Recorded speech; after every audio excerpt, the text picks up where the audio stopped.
घटना 12 मई रात्रि की बताई जा रही है, जब पीड़िता अपनी सहेली को बकुल वही छोड़ अपने दूसरे सहेली के साथ स्कूटी में सवार होकर घर को वापस जा रही थी। तभी रास्ते में स्कूटी रोककर 3 युवकों ने जबरदस्ती करने की कोशिश की, जिसमें पीड़िता की सहेली खुद को सुरक्षित रखने के लिए वहां से भाग गई।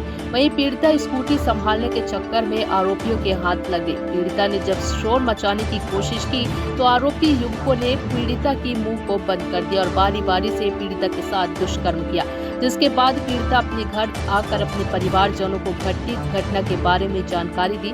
रात्रि ज्यादा होने के चलते परिवारजनों ने दूसरे दिन 13 मई को नारायणपुर थाने जाकर रिपोर्ट दर्ज कराई।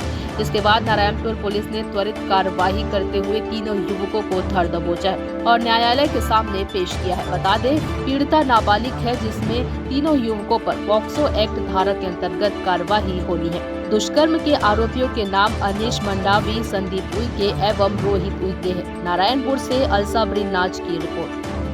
घटना थाना कुकड़ा जो क्षेत्रांतर्गत ग्राम बाकुलवाही की है, जहां दिनांक 13/5 को रिपोर्ट दर्ज हुई 376 का मामला था, जिसमें कि पीड़िता बाकुलवाही क्षेत्र में शादी के समारोह में शामिल होने गई थी।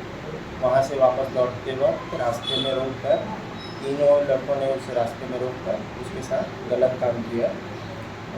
जैसे ही रिपोर्ट दर्ज हुई, घटना की सूचना तत्काल वरिष्ठ अधिकारियों को दी गई, जिसमें कि एसपी श्री सदानंद कुमार जी के निर्देशन में और एडिशनल एसपी श्री नीरज चंद्राकर के मार्गदर्शन में तत्काल टीम गठित कर कार्रवाई करते हुए